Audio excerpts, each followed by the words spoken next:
On today's show, the boys are back after a fantastic trip to our nation's capital. We'll give our overall impressions after the Senators' first 3 games. And it's only 3 games in, but the Ottawa Senators are already in injury trouble. What will they do if Zub and Ullmark miss more time? We'll get into all that and more on today's Locked On Sens. This is Brady Tkachuk, and you're listening to the Locked On Senators podcast. Your Locked On Senators, your daily podcast on the Ottawa Senators. Part of the Locked On Podcast Network, your team every day.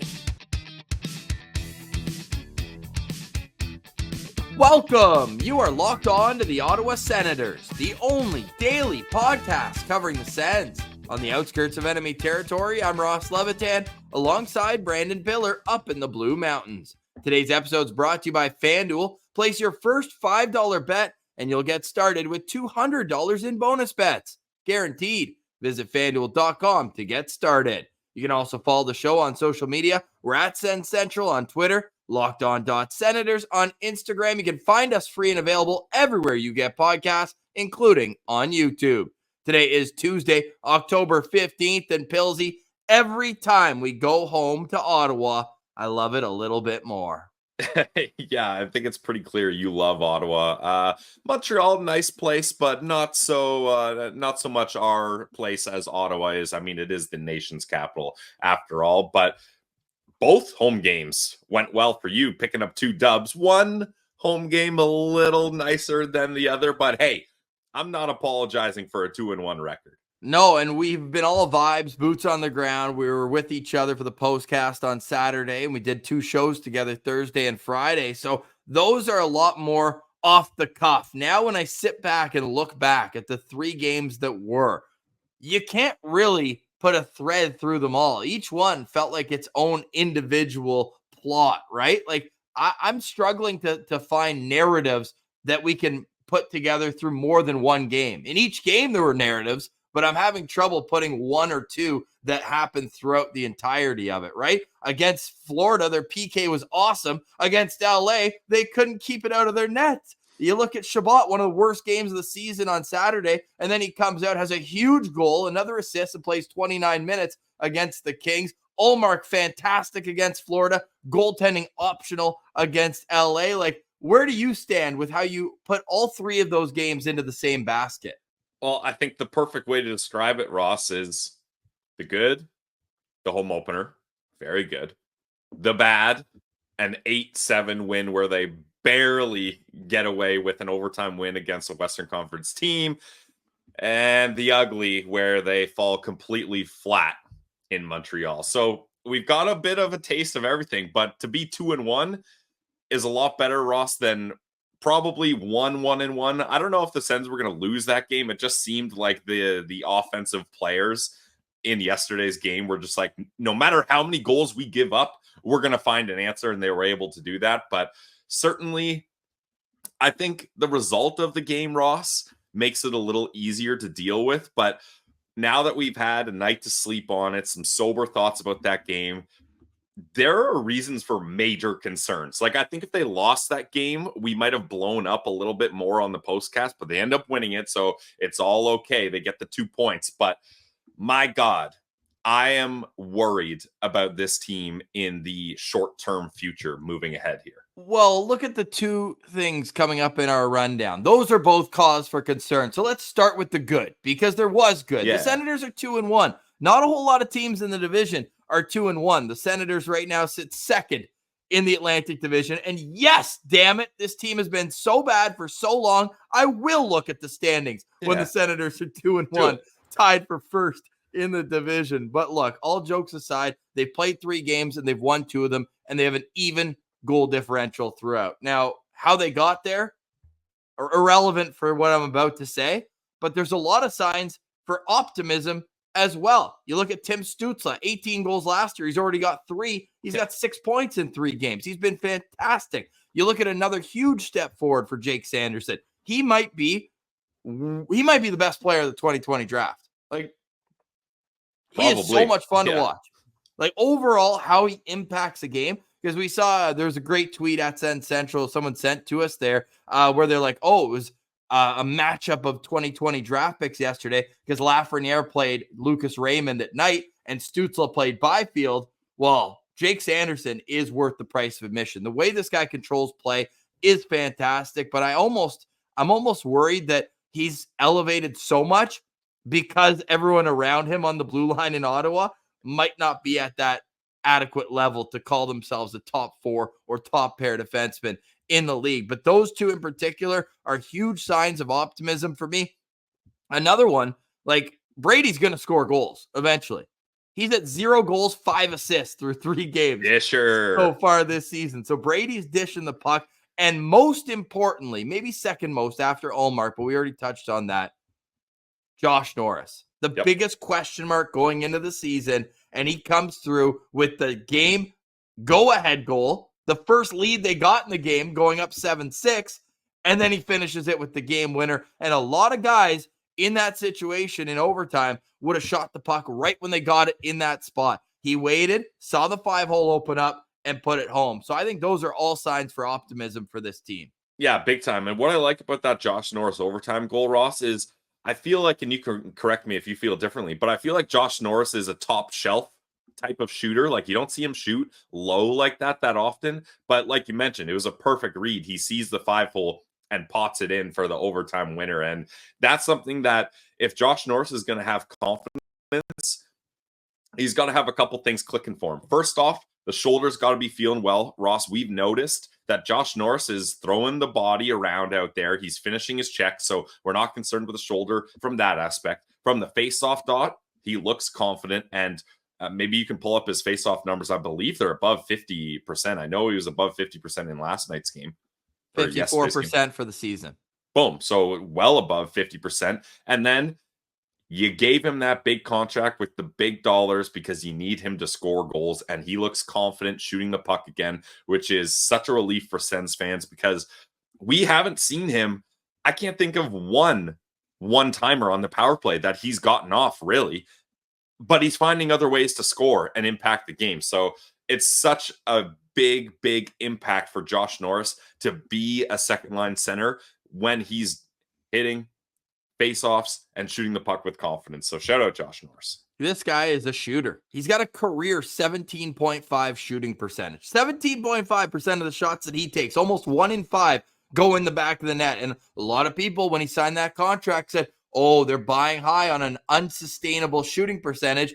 Well, look at him now, shooting 50%, 2 goals on 4 shots this season. But that's an adjustment they made after the Montreal game that I liked. We were very critical of him on the power play in Montreal, not pulling the trigger on his shot. He goes out and scores twice in the LA game. So love to see that for Josh Norris. And you could just tell in the post-game press conferences with Thomas Chabot, with Brady Tkachuk, just how much Josh has gone through personally off ice these last 2 years, not being able to stay healthy, not being able to contribute the way that he feels he should impact the game. Yep. And now you see it all come together. Fantastic. And we hope this is just the beginning of the return of Josh Norris, certified sniper. Give me another positive, and then we'll turn the page because there are some fair cause for concerns when you look at the potential injury to Artem Zub, as well as the fact the Senators, although they won that game yesterday against LA, they could not keep the puck out of their own net.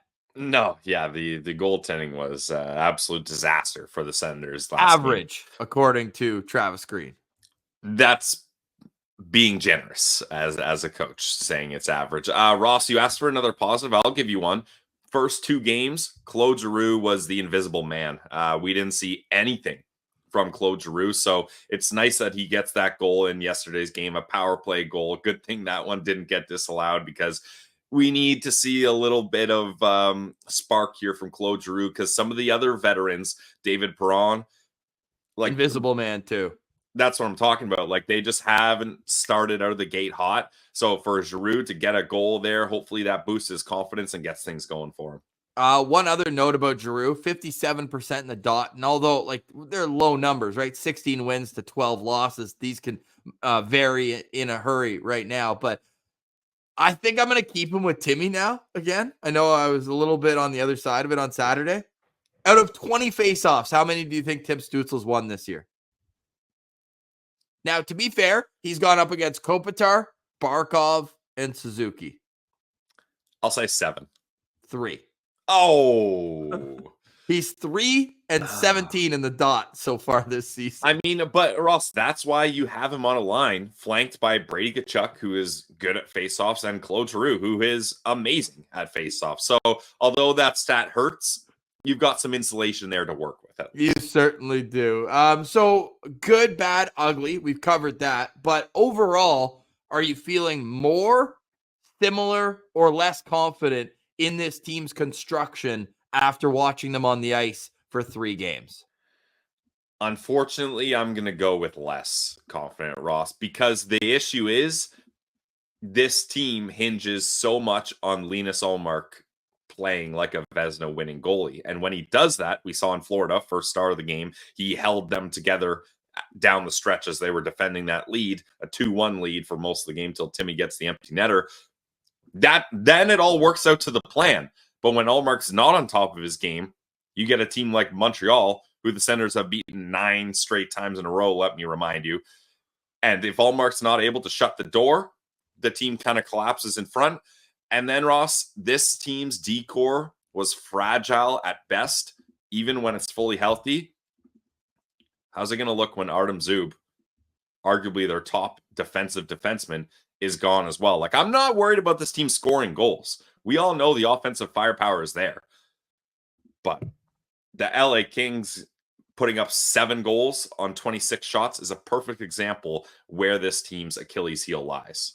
Artem Zub only played 4 shifts before leaving after a thunderous hit from Tanner Jeannot. If he misses games, how do the Sens adjust? We'll have that conversation next and a whole lot more. You're listening to Locked On Senators, your team every day.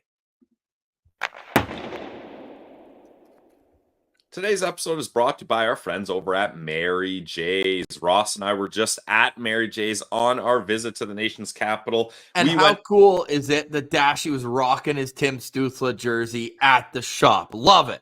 Hey, we always talk about it. He's a diehard Sens fan.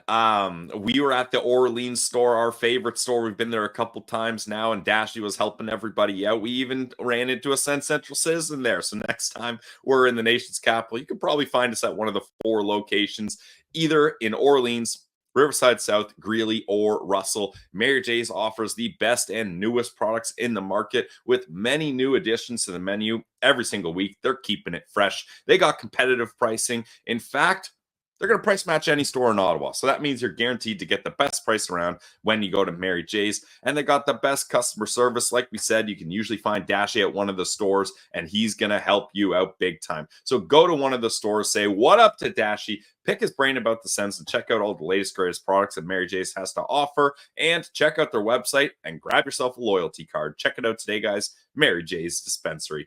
Today's episode is also brought to you by FanDuel, America's #1 sportsbook. Over at FanDuel, you can make every moment more. FanDuel has the best odds, and you get a hunch in the middle of the game. You can go check out the latest stats, view play-by-play, and so much more on the same page where you place your bets. So go check them out at FanDuel. You can still go check out the futures. If you wanted to make a bet but weren't sure how it would look on the ice, you can still check those out on FanDuel. Love checking in on the same game parlays. They can concart one for you if they'd like, or you can make your own over at FanDuel. And right now, because you're a listener of Locked On Senators, you are entitled to $200 in bonus bets, guaranteed, when you place your first $5 bet. That's over at FanDuel.com, official sports betting partner of the Locked On Podcast Network. Go check them out at FanDuel.com.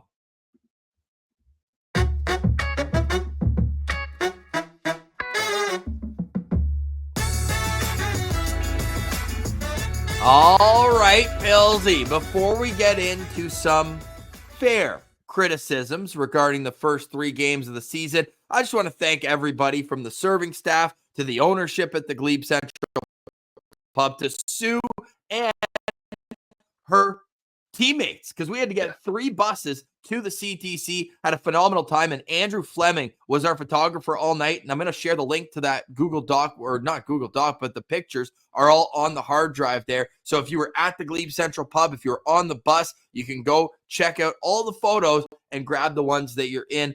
Andrew Fleming photo. Go follow him on Instagram there, and go Andrew Fleming on Twitter. This guy's a diehard Sens fan too. It was, hey, do you guys hire a photographer? We're like, no, we just bought his ticket to the game because he wanted to come. We said, hey, bring your camera. Let's document the whole thing. The photos turned out great. The vibes were absolutely off the charts. And Pilsy, it's all because the Glebe Central Pub is a believer in what we're doing here at LOSP.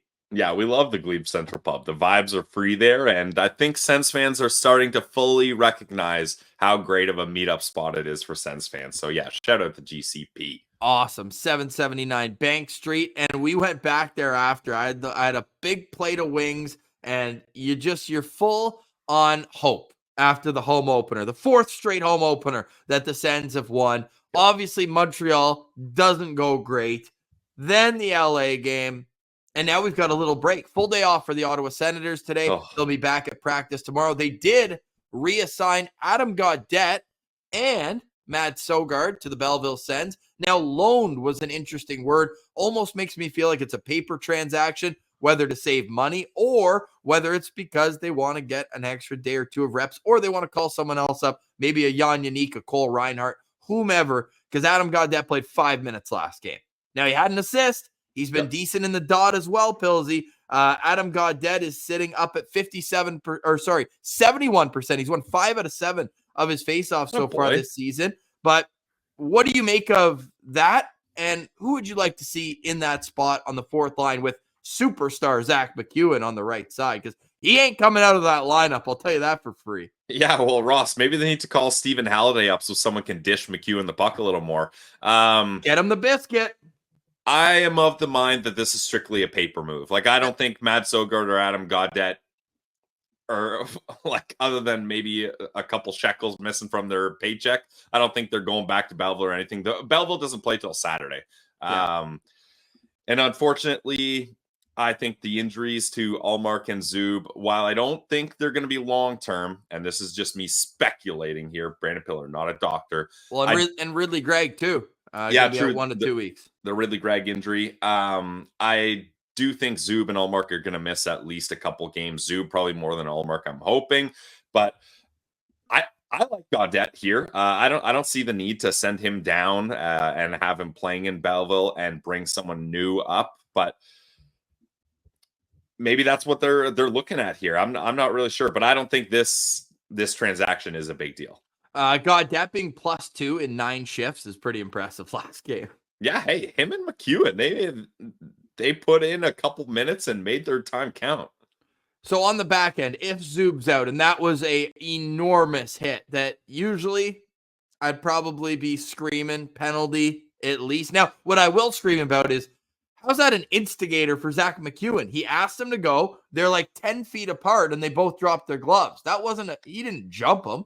No, I think, Ross, what's happening there is the league, and I wonder if the Players Association has kind of conferred with the officials about this.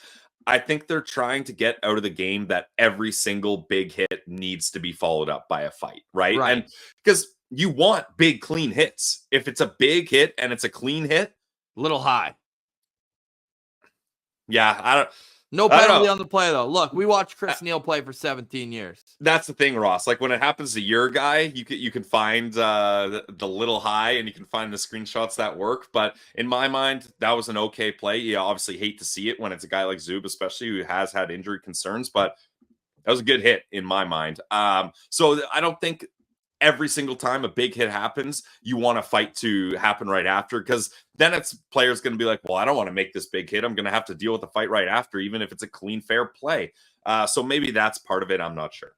Okay, so if Zub is out, the natural move is to insert Jacob Bernard-Docker into the lineup. Hasn't played so far this season. Travis Hamonick's been a third pair staple with Tyler Clevin on the left side. How would you organize and shuffle the D-core if Zub is out? Well, I think let's work backwards here, Ross. So let's start on that bottom pair. The bottom pair hasn't been great.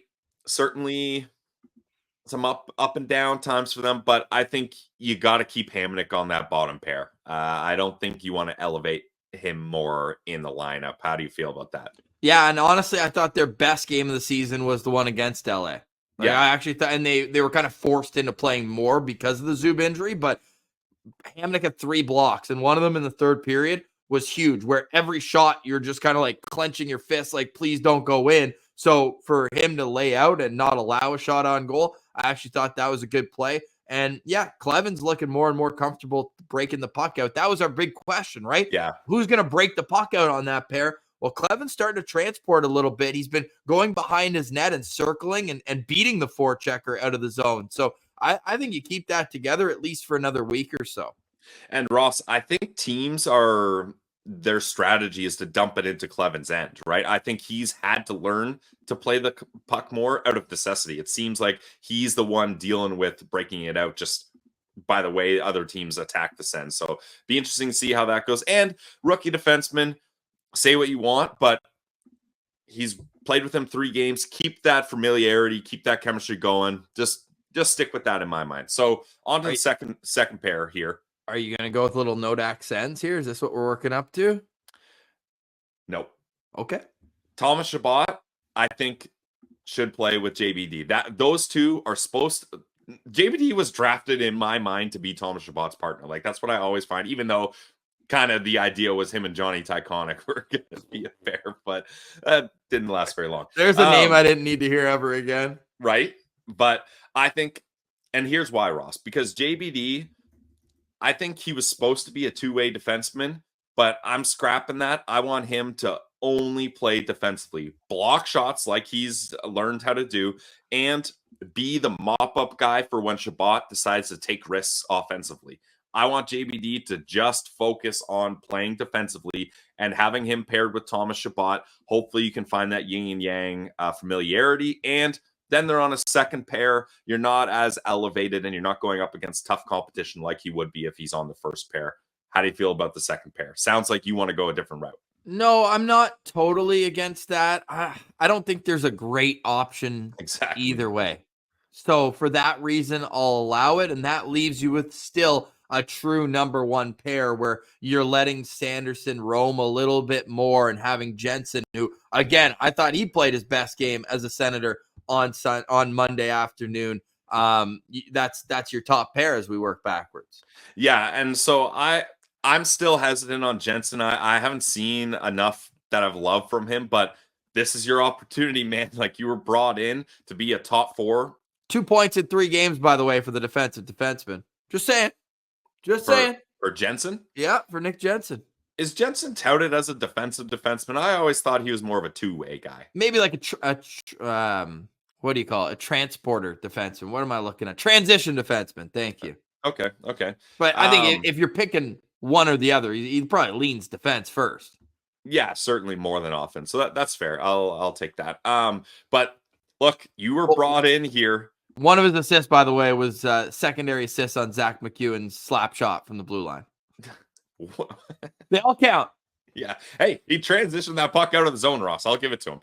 I need to see him accept this challenge and play on a top pair with Jake Sanderson, hopefully for not that long, and be able to show that defensive ability. Not that Jake Sanderson needs it, but Artem Zub, obviously a defensive guy. So hopefully Jensen sliding in there doesn't cause Jake Sanderson to have to adjust his game too much. And I just think Jensen was traded for Jacob Chikrin.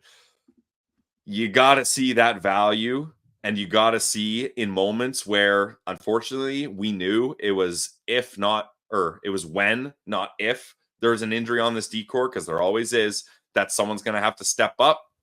I want to see him be the guy. So that's how I would set up this unfortunate situation with Zub out for the D-corps here. Big opportunity for Jacob Bernard-Docker, though, to get into the lineup and prove that he belongs as an everyday NHL defenseman, because stylistically, he's exactly what the Senators need. They just need him to be better at what he does to be able to trust him night in and night out in the National Hockey League. Any way you slice it, not an ideal situation.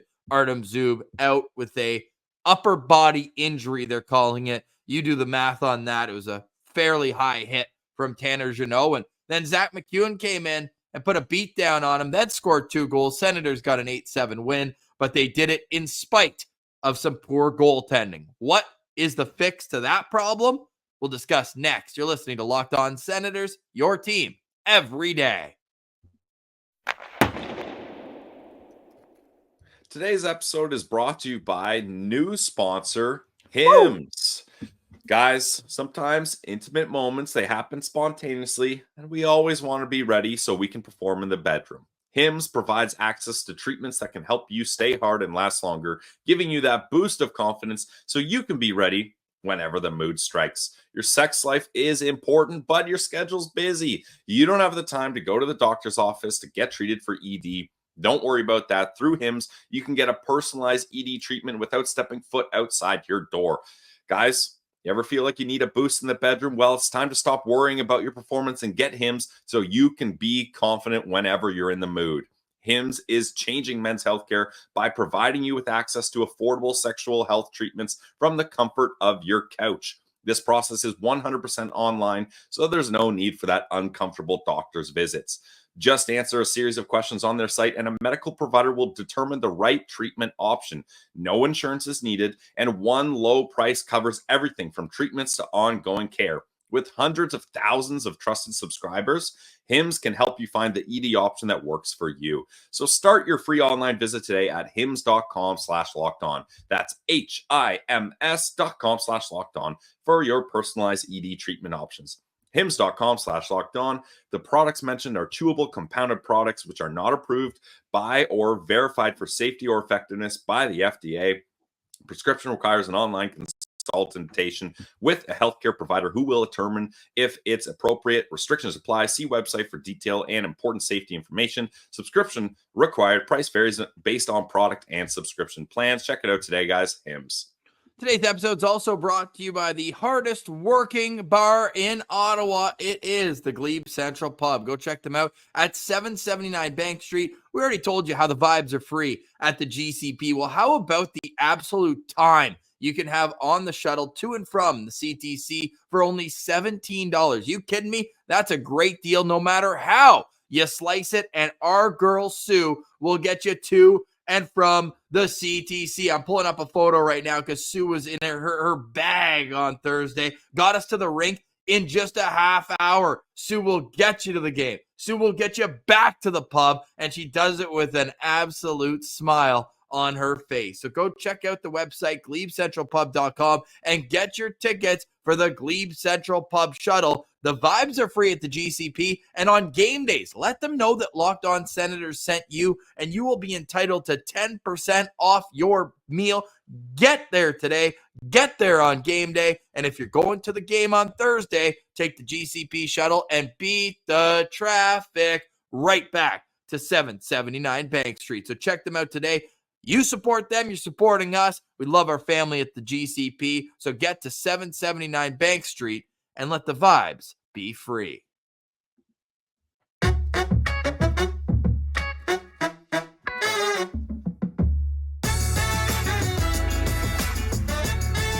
All right, Pilsy. So the Ottawa Senators are 2-1 through 3 games this season. They're undefeated at home.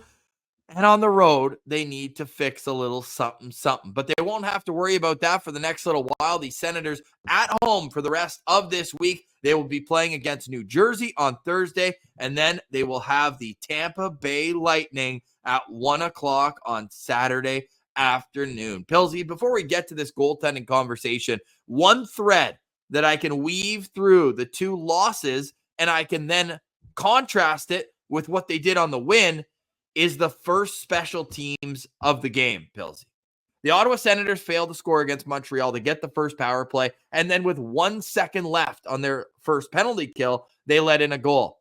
Against LA, that Zach McEwen penalty, well, Kevin Fiala makes them pay. It's these early special teams that are costing the Senators some momentum early on in the games, and then you contrast that with Florida, where they score on their first power play, get the crowd into it, and it just snowballs from there. So to me, attention to detail on the first special teams opportunities, both power play and penalty kill, are going to be paramount in terms of allowing the fan base and the team to get more confidence as the games go along. Yeah, I would agree for sure. And I'm still not concerned about the power play, even though it went 0 for 4 in Montreal, which was disappointing to see.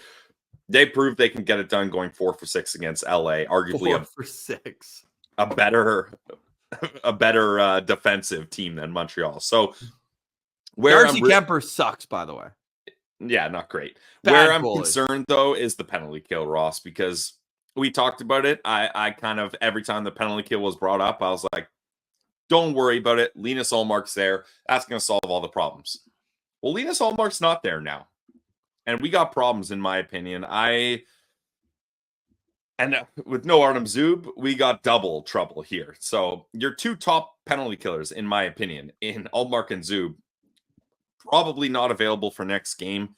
I'm not sure how they're going to figure that out because the penalty kill looked atrocious up against the Kings. And this is where I know Matthew Joseph, not exactly a fan favorite as his time ended in Ottawa, but he was an effective penalty killer that brought speed to that unit. And I know you're a big Noah Gregor guy who has similar attributes, but it's going to be interesting to see if this penalty killing unit can figure it out. I think JBD coming back, I think that will actually help the penalty killing. Hopefully he continues to block shots while the other team has the man advantage, but the PK is my number one concern moving forward, I think. Well, apart from goaltending when Ullmark's not there. Yeah, well, even like Thomas Chabot was thrust into a PK role with no Artem Zub last game too. That's not good. But it wasn't the structure on the PK against LA. It's that every shot that went on net had a very good chance of going in. Yeah, yes and no, because like look at those power play goals. The first one was short side by Kevin Fiala. Like, sure, it's a good shot, and it feels like a bit of a trend around the league. I was watching highlights and a couple other games. There's these one-timers are going short side quite a bit. I don't know if goalies are cheating towards the middle, but yeah, like the Lafreniere goal, like that's a tip right in front. Trevor Lewis, tip right in front. Like I get that. And there you want your defenseman to be able to box out a little easier. But I just found it was so easy for the Kings power play to cycle the puck. And it seemed like the Sens penalty killers were caught flat-footed trying to be like, oh man, they just cycled and switched. Where do I go? And it just didn't seem like they were confident out there, I guess is what I'll say. Well, one thing that can give your penalty killers confidence is good goaltending. We've alluded to it quite a bit, but Linus Ullmark is dealing with a minor strain. Will he be available Thursday? It's yet to be seen. We'll discuss that on tomorrow's show. But if he's not, Anton Forsberg, last year of his contract, $2.75 million against the cap. I just don't know how you can confidently roll him back out. He has zero confidence, 3 goals against on 9 shots. And it would have been 4 on 10 if one didn't get called back for goalie interference. That puck was going in either way. He was not stopping that either way. No. So I don't know what you do because they have no other options because Matt Sogard came in and he did not look comfortable. He did not look confident. What are you going to do? Put Levi Marilainen in? No, I don't think that's the answer, Ross. Unfortunately, you have to give Forsberg another start. I know, but every game is so critical early on in the season. Like I'm going to be terrified watching that game. And if I'm terrified sitting at home, why would I expect any of the players to feel confident with him being in net? Definitely. That's a fair point. I think the only thing you can look at is these players, a lot of them, have seen what Forsberg can do when he's on his game. And you hope that when it comes down to necessity, like literally you're our number one goalie right now, you've got to figure it out. You at least, Ross, your hands are tied right now. You have to give him a couple more opportunities. I get it. That was bad, average, as Travis Green put, to be generous. Well, average was how he described Sogard. And he was asked why Forsberg left the game. Because I know the broadcast said that it might have been an injury. But he went to the room after he was pulled. That's why that was brought up. Maybe to cool down a little bit. Because I had a perfect view. Because I always sit on the side that I could see the benches, the logos facing up. And the second that third goal went in, Mads got up and started getting his gloves ready. And then he sat back down. I was like, oh, what? And then the next whistle went and he grabbed his helmet. So that was a pull. That was not an injury. He was pulled because he couldn't stop the puck, which is what the goalie is paid to do. So I don't know where you go from here. That's my problem. And I guess you are right. Like, they don't have another option. Forsberg's going to get another opportunity, but I'm terrified at what that's going to look like. Yeah, it's not great. There's not a lot of confidence there. They should have signed Tokarski. I don't know why they didn't Well- just sign him as a third string guy that you can at least know has 50 plus games of NHL experience and not an 870 save percentage like the guy they put in. Well, Ross, the issue is, although it's not an 870 save percentage, you're looking at a 897 in 4 games he played in Pittsburgh, not last year, the year before. And then he played 29 games with the Sabres the year before that, 2021, 22. And he had an 899 save percentage. So better than 870 for sure. Well, sorry, 881. Mad's career save percentage is 881 in 28 NHL games. So it's better than that, but it doesn't exactly make you feel like you have to scoop this guy up and keep him around. But the issue is, Ross. Just quickly, I want to know what the issue is. What do you think Mads' goals saved above expected is in his career? Oh, I have no clue. Above average. Sorry, it's not above expected. Above average. It's minus 17.5. Yeah. Yeah, and that's why I love him too. I want him to succeed so badly, but he has no confidence right now. None. Well, and that's why, Ross, all off season we said, don't do this with Mads. He needs to stay in the AHL, dominate, feel good about himself, and then next year, when it just contractually, it seems like the play is going to have Ullmark and then Mads Sogard be the backup with his new one-way deal at the end of that contract. That's when you really give him the NHL games and tell him, look, you're the NHL backup, and this is what we're going to expect of you. Not bringing him up as an emergency call-up when he played a shootout game a couple nights before, and then getting him into that game cold and him not being set up for success at all. Now, I'm not saying that we're Philly franchising him. Mads needs to be better. Like, he's a friend of the show, and we want to support him, but he needs to be better in the NHL. But at the same time, he has not been set up for success. I think both of those things can be true, and you can find truth in both those arguments. But the issue is, Ross, you don't have a lot of faith in Forsberg. You can't be stringing Mads along, forcing him into situations he's clearly not ready for. Levi Merlainen cannot be a long-term, even a short-term solution, in my opinion. I think he needs to get more games in Belleville as well, even though he's had a cup of coffee in the NHL, playing a couple starts. And then you start looking at the veteran free agent goalies that are available, and none of those really inspire confidence either. Like, you talk about Dustin Tokarski, and his last NHL stints have all been under 900 save percentages. So not a whole lot of options out there. It's like if you're in a 20-team fantasy league and goaltending's important, there's nobody on the waiver wire. It's similar right now. Like, you look at the goalies that are available, like, obviously nobody's touching Carter Hart with the 10-foot pole right now. Other than that, like, it's all guys who have never really sustained success. Antti Ranta just retired. Like, these guys they're not going to get the job done either. Like, you're in a Linus Ullmark hoping, praying experience right now that he's going to play the next game. And Ross, that's the issue with the design. There's pros and cons to it, but the design of having a prototypical number one starter that's going to play 50 plus games and then just any guy who's a backup, when that starter goes down, your whole team is in shambles.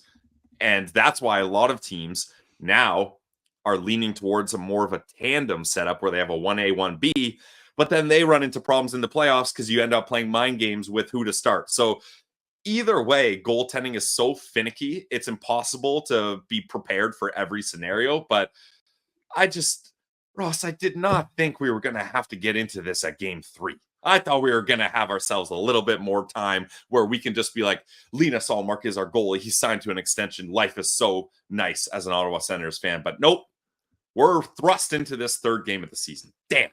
So the answer to the question, do the Sens need a new backup goalie? The answer is yes. But how? That's the question. That's the question Steve Staios and staff are going to have to take a look at, because you simply cannot have the confidence that Anton Forsberg is going to take you where you need to go. If I don't think it's going to be long term, but if something happens and he needs to be the number one goalie for longer term, you don't have that confidence. The young goalies aren't ready for it yet. There's not really any good options in the free agent market. Like, I don't know, like they're going to have to start holding open tryouts for some unknown guys and just hope you can find a flash in the pan here, because it's going to get desperate if this goes on any longer. Well, goalie coach Justin Peters is only 38 years old. His last time playing hockey in the Czech League, he had a .918 save percentage and a 1.98 goals against. Wonder if he's got his gear handy. I'm sure he does. Let's go. What's Artem up to these days? Yeah, no clue. Brady Tkachuk, he rocked the gear at practice one day, but we need him on the offensive side of things as well. Now, this has been a wild and wacky start to the NHL season, of course, the way that things have gone. But if you look at the Eastern Conference, there's very little separating, right? Like, I'm looking at it right now in the Eastern Conference, and only the Tampa Bay Lightning do not have at least one regulation loss. And they've only played one game.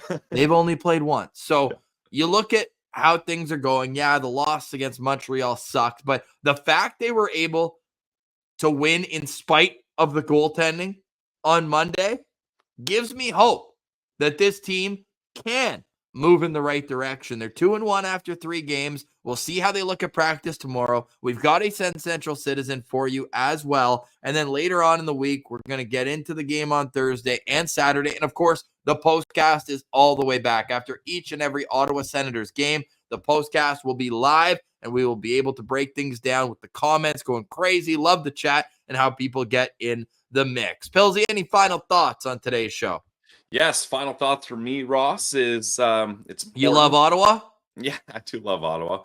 It's important to keep track of how your prospects are doing. Shout out Sens Prospects. He's been keeping us up to date. But most importantly, Carter Yakimchuk gets his first goal of the season, first of many, helping the Calgary Hitmen win that game. And that's nice to see, Ross. Like, you want to see Carter Yakimchuk. Like, I basically want to see Carter Yakimchuk highlights every other day. Like, when the Sens play, you don't need to give me one, but then on an off day, I want a Carter Yakimchuk highlight. So let's hope you can keep that going.